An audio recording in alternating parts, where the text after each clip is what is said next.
निभेगा तो सच्ची नहीं निभेगा। पछता रही है अभी शादी करके। आपकी मम्मी अभी कहती है शादी नहीं करती तो अच्छा होता। विश्वास भी होगा। पहले विश्वास होगा तब शादी करूंगी, ऐसे कैसे भी शादी कर लूं।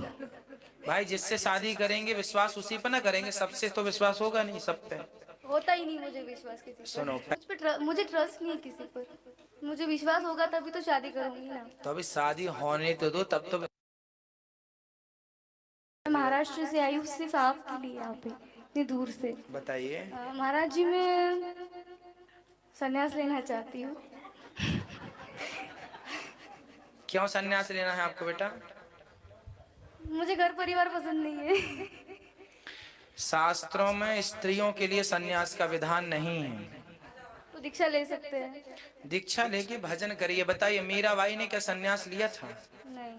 फिर हम गृहस्थी में रहकर भजन करें वो ज्यादा श्रेष्ठ है ना। साध्वी किसे कहते हैं? साध्वी मतलब वो नहीं कि आप कपड़े वपड़े पहन लो घूमने। साध्वी का अर्थ है जो सद गृहस्थ में रहने वाली स्त्रियां हैं। जो गृहस्थ में रह के स्त्रियां अपने पति की ससुर की सेवा करते हुए अतिथि की सेवा कर रही हैं, उन स्त्रियों को साध्वी कहा जाता है। आज ही हमने 6 सब्जेक्ट बताए गृहस्थों के, आज की कथा में बताए। तो आपको सन्यास लेके क्या करना है? मैं वृंदावन में रहना चाहती हूँ। तो वृंदावन में रहने के लिए सन्यास की क्या जरूरत है? उपाय बताइए आप। वृंदावन तो देखो आप यूं भी रह ही रहे हैं, अभी भले 2 घंटे के लिए रहे या 2 दिन के लिए रहे। आप अपने माँ बाप क्या चाहते हैं? आपके कितनी बहन है आप? 2 बहनें 1 भाई है। तो आप पहले तो शादी करिए, पहले अपनी पढ़ाई पूरी करिए। पढ़ाई हो गई पूरी आपकी? ग्रेजुएशन हो गया। अब तो नहीं बचा कुछ? नहीं, वैसे तो करने के लिए बहुत कुछ है। करने का मन है? नहीं, पढ़ाई करना नहीं। चलो फिर वहां से मन हटाइए। कुछ काम करने का मन है, बिजनेस व्यापार?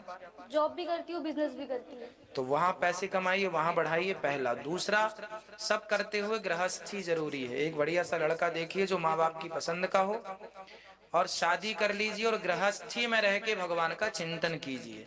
यही है गृहस्थ जीवन का सार और इस संसार का सार। गृहस्थ में रह के और फिर भगवान का चिंतन कीजिए। ठीक है, सन्यास लेने का विचार ना करिएगा, क्योंकि इस कलिकाल में सन्यास ना के बराबर है। ठीक है, साधु बन जाना उसे नहीं कहते जो कपड़े रंगा ले, है ना। अभी उनने कबीर वाणी यही तो सुनाई कि जो मन की मैल न धोई गंगा गया तो क्या हुआ। मन की मैल नहीं धुली तो कपड़े रंगा के बंदे दुनिया में घूमता है। मन को रंगाना पगले कपड़े रंगा तो क्या हुआ। मन को रंगाना ही है तो मन को रंगा लीजिए और बस भगवान के चिंतन में डूब जाइए।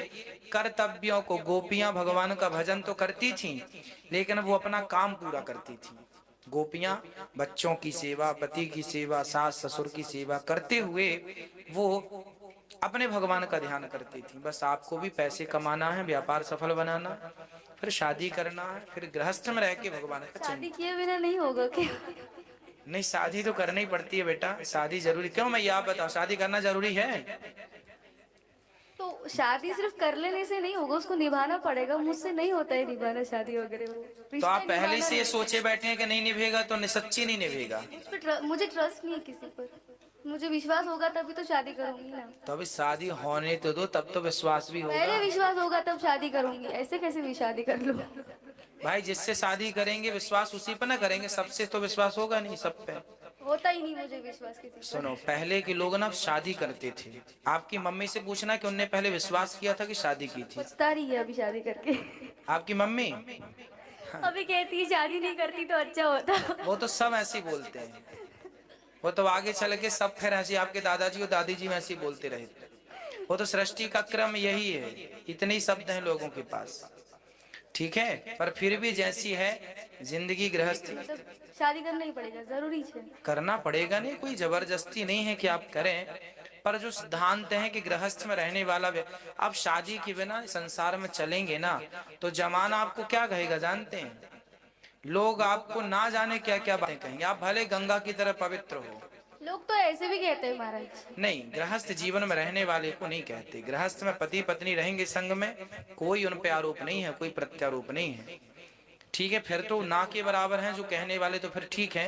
पर गृहस्थ जीवन मेरे हिसाब से माता अनुसुईया ने गृहस्थी बसाई, वशिष्ठ जी की पत्नी माता अरुंधति ने गृहस्थी बसाई।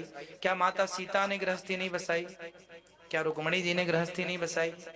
तो फिर गृहस्थी बुरी होती तो भगवान ही गृहस्थ जीवन ना स्वीकार करते। बुरी नहीं है, मैं ये नहीं कह रही हूँ कि बुरी है, मैं सिर्फ मेरा पॉइंट ऑफ व्यू थोड़ा अलग जा रहा है। चलो, ऐसा सारी लड़कियां बोलती हैं, मैंने ऐसा सुना है। बोलती है, मैं करके दिखाऊंगी। नहीं नहीं नहीं, ये जिद ना कर लेना, नहीं तो जीवन भर पश्चाताप करना पड़ेगा। गलत आदतें हो किसी की और गलत जिद ना हो। भीष्म पितामह भी आपकी तरह जिद्दी थे, जैसा आप जिद्दी हो। भीष्म पितामह ने जिद कर ली कि मैं इस सिंहासन में बैठे प्रत्येक व्यक्ति की रक्षा करूंगा, है ना, प्रतिज्ञा कर ली।